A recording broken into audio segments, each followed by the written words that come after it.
Welcome to our YouTube channel. Today we are going to discuss about this light gates. How we use light gates to measure the average speed.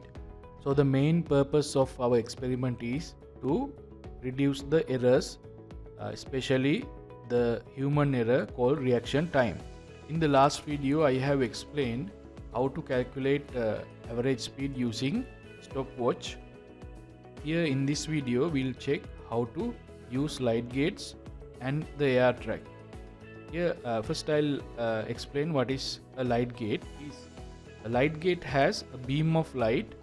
When something breaks that beam, it automatically send a signal to the data logger. So data logger can switch on or switch off timer. So here you can see the data logger. It is connected to the light gates and power supply.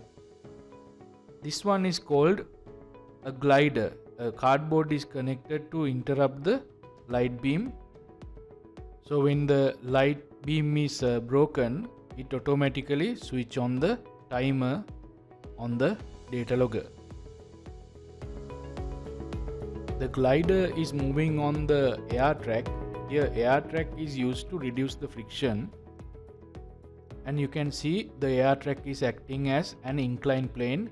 The height in the right side of the AR track is higher, so it is similar to the experiment we did before. When the glider is released from the right side, it should move to the left side because of the angle of the inclined plane. Okay, now we'll talk about AR track. Here you can see the glider is this metal part. There is huge friction between the glider and AR track, but when the air pump is switched on, it makes a cushion of air between the glider and the AR track. You can see tiny holes are there on the air track. When the air pump is switched on, air is coming out, so it makes a cushion of air. Then it reduces the friction. Glider moves on the air track very smoothly.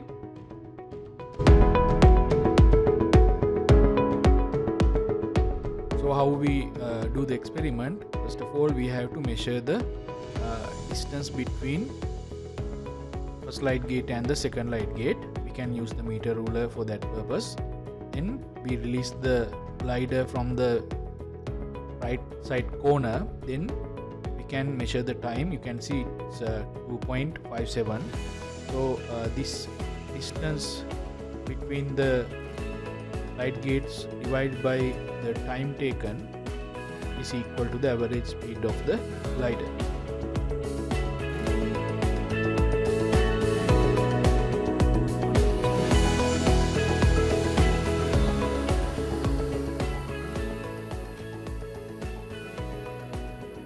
I hope you understood the experiment. In the next video, we'll learn about distance time graphs and velocity time graphs. Thank you for watching.